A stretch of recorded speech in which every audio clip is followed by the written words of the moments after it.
O meu nome é Gonçalo e esta é a minha colega Maria. Bom dia. Nós somos alunos do agrupamento de escolas Professor Armando de Lucena e hoje vamos falar sobre um tema que tem sido bastante falado nos últimos tempos.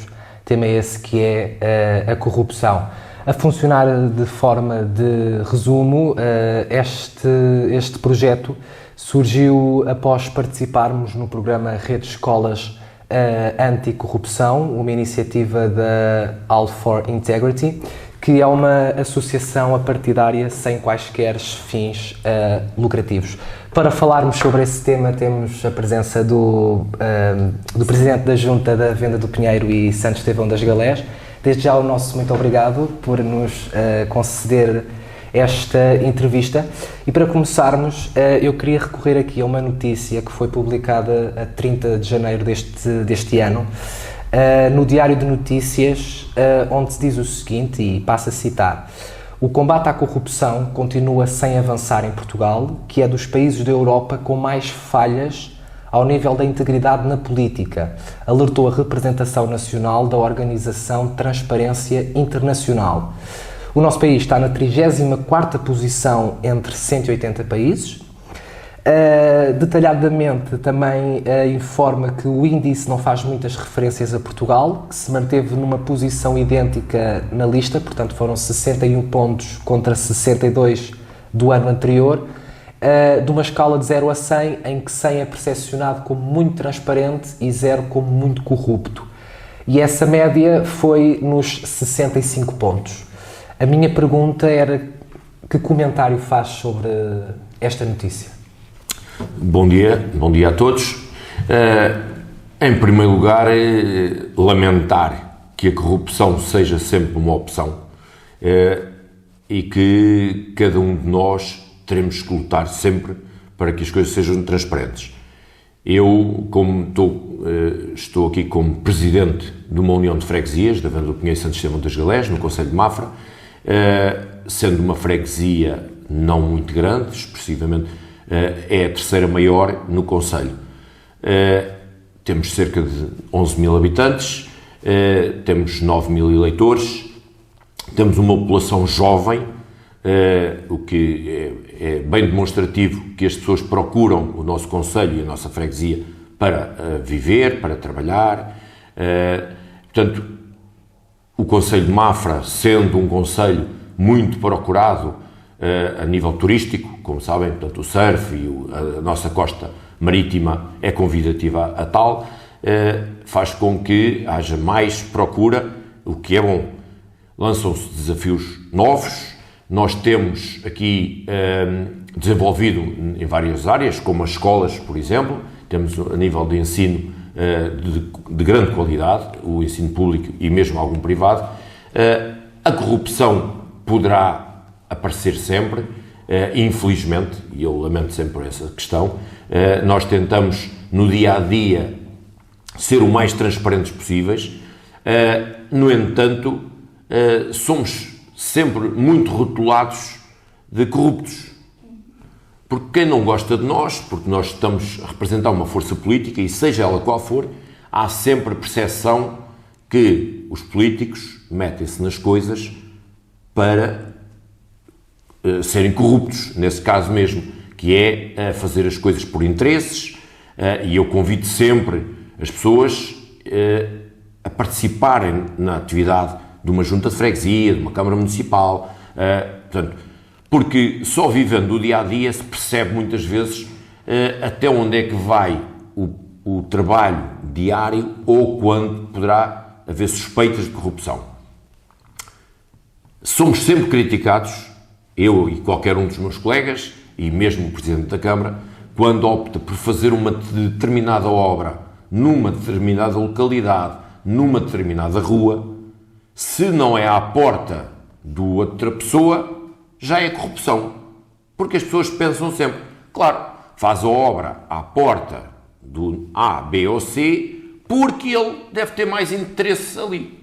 Isto é diário, isto eu sou confrontado muitas vezes, e às vezes a nossa vontade seria responder às pessoas, mas as pessoas têm sempre razão, e a gente tem que lhes dar a razão, porque quem é o contribuinte são as pessoas, os fregueses vêm para aqui e pagam os seus impostos, mas depois têm o grande problema que é, como pago impostos, só tenho direitos, não tenho deveres. E isso é a mentalidade que temos que ir combatendo, que é, temos direitos, temos deveres. E, portanto, todos fazendo a parte correspondente a cada um, com certeza que iremos sempre ser mais transparentes, as coisas vão ser mais claras e que muitas vezes quem critica é quem não se interessa pela comunidade, porque tanto no ensino também, as pessoas muitas vezes, porque isso é para os políticos. Eu, quando vim para aqui, não era nem político, nem tinha jeito para a política, só que, nascido e criado aqui na Venda do Pinheiro, conheço esta evolução desta localidade, os meus avós eram daqui, os meus pais também, e portanto integrei um projeto como Presidente de Junta exatamente para tentar melhorar e dar mais qualidade de vida à nossa terra, às nossas populações e aos jovens em especial. Ok, muito obrigada. Passando agora à segunda pergunta, ainda tendo por base a mesma notícia, o relatório coloca Portugal, posso citar já, como um dos países da Europa onde se registram mais falhas a nível da integridade na política. Como é que o Sr. Presidente, na sua atividade, percepciona este fenómeno, a corrupção, e se alguma vez se apercebeu de que estava a ser alvo da corrupção? Felizmente nunca tive, portanto, a questão da corrupção depende sempre da forma como se trabalham as questões. Muitas vezes somos abordados porque têm A, B ou C, porque sabem que o vizinho fez uma obra ilegal.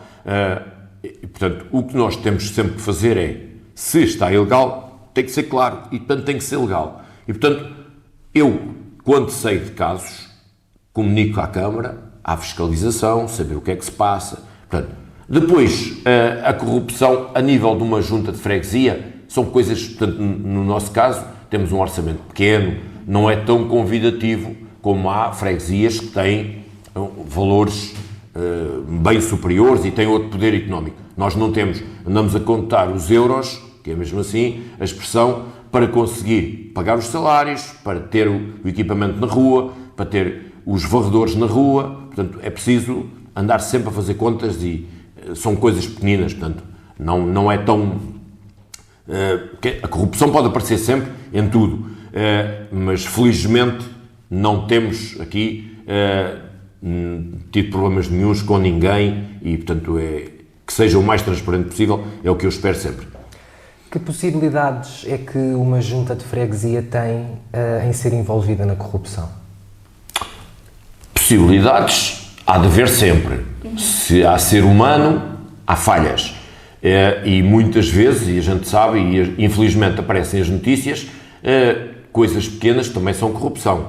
E, portanto, se as pessoas, se não forem sérias, se vierem para aqui com outros objetivos, com certeza terão sempre essa possibilidade.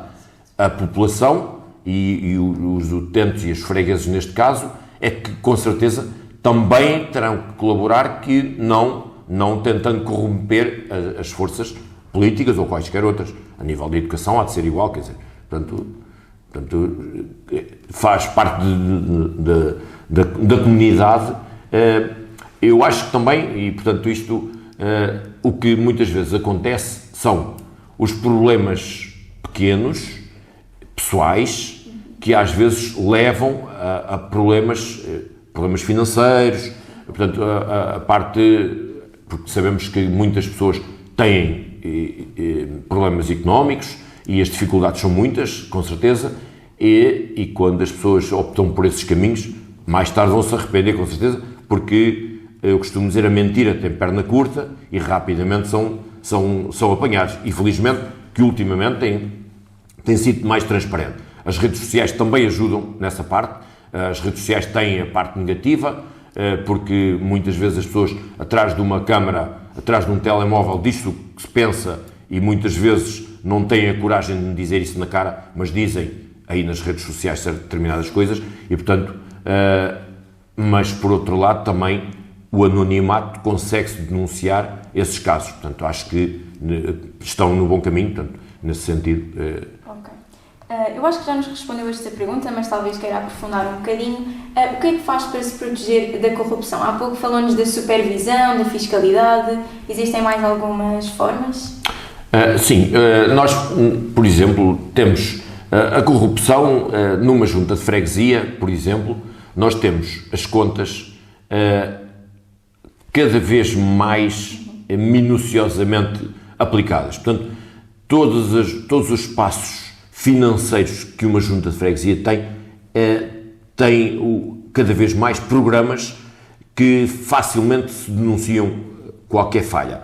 Depois temos o Tribunal de Contas a fazer sempre supervisão, exatamente, e portanto uma freguesia ou uma Câmara, neste caso, tem sempre as contas e é transparente, portanto as coisas, se sai uma fatura para um determinado portanto, nós, por exemplo, para pagarmos a qualquer fornecedor, nós temos que ter uma relação de que ele não tem dívidas às finanças, portanto, há essa relação, portanto, não é como antigamente que as pessoas eram um pouco, agarrava-se na nota e ia-se meter ali e comprar uma coisa. Não, agora tem que haver, portanto, há um controle muito mais apertado. Okay. E felizmente que é assim.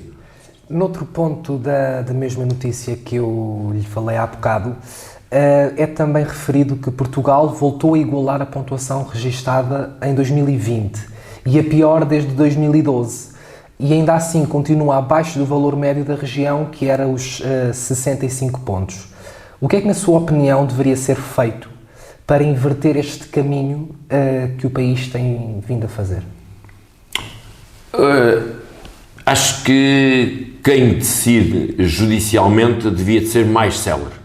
Portanto, porque um processo, quando são denunciados determinados casos e que demoram anos e vão-se prorrogando prazos, faz com que as pessoas esqueçam um pouco que a corrupção que não é caminho.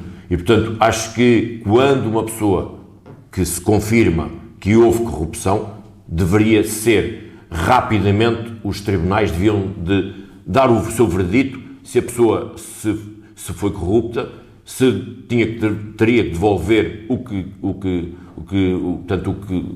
ilicitamente se apropriou e ir aos bens da própria pessoa. Portanto, não é só, hoje agora já não tenho esta determinada firma, por exemplo, e portanto tudo se fica, que a gente às vezes diz assim, a justiça não está a funcionar. E portanto, acho que o Poder Judicial teria que ser mais célere a atuar. Acho que isso seria um bom caminho.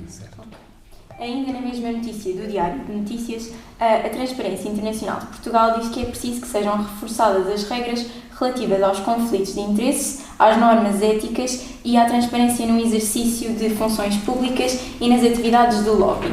Existem conflitos de interesse naquilo que é a política autárquica? E se sim, consegue-nos dar alguns exemplos?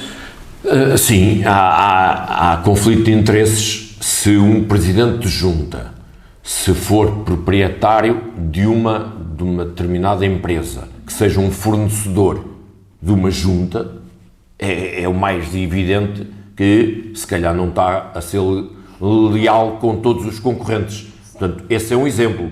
Portanto, se está na política, tem que se pensar, temos que ser transparentes e, portanto, se não tem essas condições, não se metam à frente dos cargos. E, portanto, quando os eleitores vão, porque uma pessoa, quando é para ser presidente, vai a eleições, propõe-se, as pessoas analisam, avaliam, por isso muitas vezes não é as cores políticas, é a face da pessoa, é a pessoa em si, é uma equipa.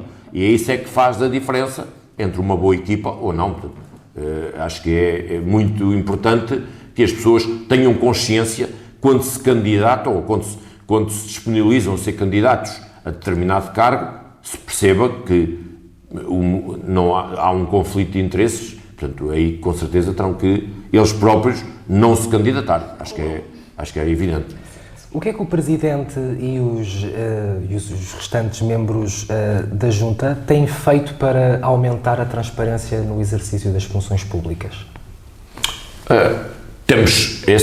Nós tentamos que a lei seja cumprida sempre. porque muitas vezes, e as leis muitas vezes alteram, e portanto quem está nisto, não sendo político, ou não sendo da área, por exemplo, das finanças, temos de recorrer a pessoas que tenham experiência nessas áreas. E, portanto, nós, por exemplo, evidente aqui numa junta de freguesia, temos uma empresa que nos acompanha na parte das contas, exatamente para termos auditores, para que as coisas sejam mais transparentes e que os fregueses sintam que cada euro que é gasto na junta é exatamente para aquele fim, com aquele fim ou com aquela finalidade. O lobbying ainda não foi regulamentado em Portugal, ou seja, ainda não foi regulamentado em Portugal. E será que isso existe no poder local? De que forma? Ou seja, a questão da pressão exercida de uma forma, portanto, é lícito, apesar de ainda não ter sido regulamentado, a fim de obter, portanto, um objetivo, e é feita a pressão a um grupo por parte de outro grupo.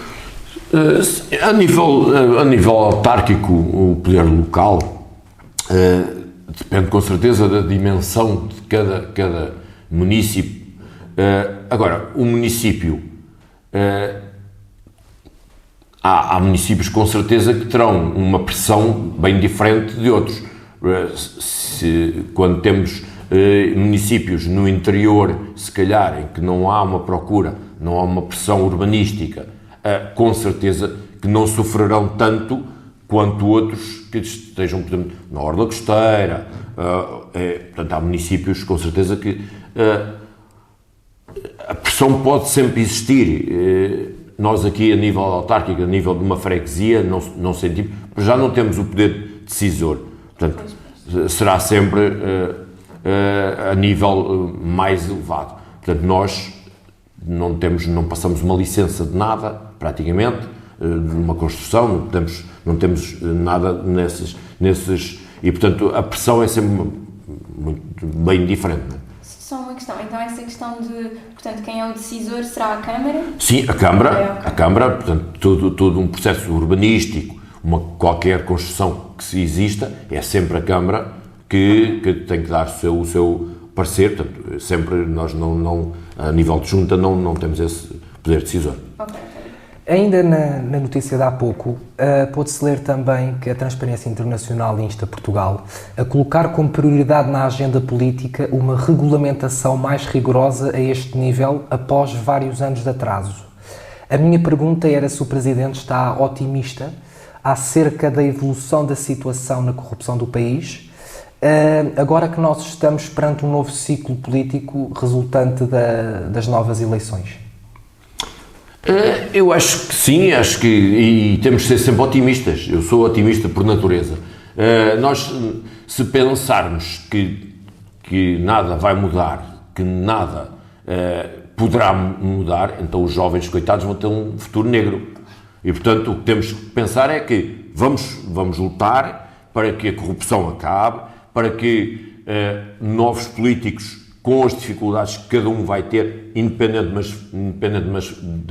das forças políticas, com certeza que o país não pode esperar e não pode parar. Ou seja, temos que caminhar rapidamente para tentar acompanhar a Europa e o desenvolvimento, que é o que nós pretendemos. Nós não queremos que os jovens que tiveram a felicidade de nascer aqui neste país, à beira-mar plantado, que é mesmo assim, com qualidades excelentes, e depois não possam dizer agora a minha carreira profissional terá que passar por outro país, porque aqui a corrupção sobrepõe-se aos objetivos do país. Não pode. Portanto, não podemos pensar nisso. Temos é que lutar todos para que cada jovem se instale e diga, é aqui nesta minha terra, por opção ou não, eu quero viver aqui e, portanto, aqui é que eu vou lutar e é aqui que eu vou fazer carreira. E, se calhar, até carreira política também, que eu espero. Portanto, ainda na mesma notícia, e passo a citar, por 12 anos consecutivos, a média global, mundial, do índice de percepção da corrupção manteve-se nos 43 pontos. E mais de 2/3 dos países registaram uma pontuação inferior a 50%, o que indica a existência de graves problemas de corrupção, diz um comunicado da Transparência Internacional na tal notícia. Em seu entender, por que é que existe tanta corrupção no mundo? A necessidade, eu acho que faz com que os países menos desenvolvidos, com mais dificuldades, trabalhem normalmente a corrupção. Ou seja, é mais acessível. Um país desenvolvido, um país que tem pessoas bem formadas, não vão optar por isso. E, portanto, nós vemos o destacar em determinados países, a nível da Europa em especial, em detrimento de outros, com certeza porque muitas vezes até têm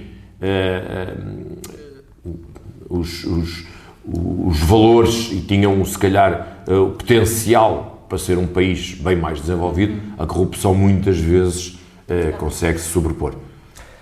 O que é que, na sua opinião, pensa que é necessário fazer para reduzirmos a corrupção e aumentarmos a transparência no mundo? Passa muito pela educação. E os jovens, com certeza que se forem jovens esclarecidos, com qualidade, a nível dos estudos, conseguirem tirar o seu curso ou que tinham no seu objetivo, que tinham na sua ideia, se conseguirem alcançar esses objetivos, com certeza que pessoas bem formadas vão lutar exatamente contra a corrupção. Um país que é mais subdesenvolvido, é muito mais fácil que as pessoas não se apercebem e as pessoas passam-se, muitas vezes, pequenos grupos conseguem, infelizmente, tomar conta dos países e passar um pouco que a corrupção seja a parte principal. Certo.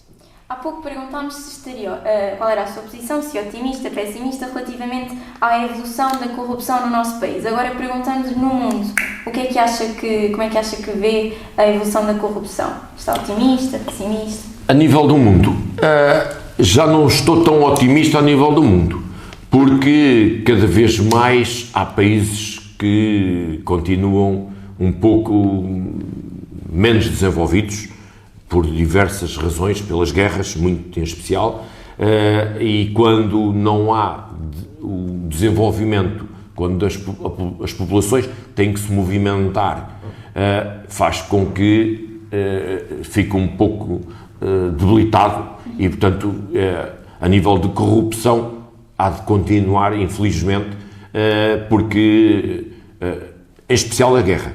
Portanto, as guerras é muito complicado e estamos a atravessar uma fase complicada em que as populações têm que se deslocar e quando se deslocam há quem se aproveite delas e, portanto, são populações vulneráveis e isso, muitas vezes, a corrupção, portanto, consegue sobrepor um pouco à qualidade de vida de cada um e infelizmente manda um pouco. Só para... estamos quase a chegar ao fim. Eu há pouco perguntava-lhe quais eram as possibilidades de uma junta de freguesia ser envolvida na corrupção. Agora eu perguntava-lhe se, na sua opinião, acha que era um local fácil ou um pouco óbvio de se praticar a corrupção na junta de freguesia. Uma junta de freguesia é tão fácil como uma câmara ou como um país. Porque quando há duas pessoas, porque para haver corrupção tem que haver sempre duas pessoas. Uma que se corrompe, outra que seja corromper. E, portanto, com certeza que é mais fácil em uma junta, por exemplo, a falar de uma junta de freguesia, se tiver um poder económico diferente. Portanto, quanto maior for o envolvimento financeiro, mais fácil é, com certeza, haver corrupção. Porque envolve valores diferentes, porque, infelizmente, a corrupção poderá ser sempre por €1, mas é aliciante uns milhares ou uns milhões. E, portanto, o que nós, numa junta de freguesia, falando aqui da nossa junta de freguesia, são valores pequeninos que não têm, portanto, se calhar, aí a vontade de atuarem nestes sentidos. Ao contrário de outras juntas de freguesia maiores, que já às vezes já têm esse mais fácil. Ok. Agora mesmo, para terminar a nossa última pergunta, se de alguma maneira um membro do seu executivo praticasse corrupção, qual é que seria a sua posição, de que forma atuaria? O primeiro ponto, chamá-lo logo à razão e no mesmo dia que se provasse que um membro que é corrupto, eu convidava-o a sair imediatamente. Portanto, para além disso, tinha outra questão, que era, se esse membro não saísse, eu próprio, como Presidente da Junta, colocaria a minha posição ao dispor da Câmara Municipal para realizar eleições ou o que quer que fosse. Nunca poderia deixar uma pessoa corrupta a trabalhar ao meu lado. Ok. Bem, terminamos assim a nossa entrevista. Gostaríamos de agradecer a sua disponibilidade e também a sua ativa participação nas nossas questões, por nos ajudar a perceber um bocadinho melhor este fenómeno da corrupção e, em particular, no poder local. Obrigada. Obrigado, eu.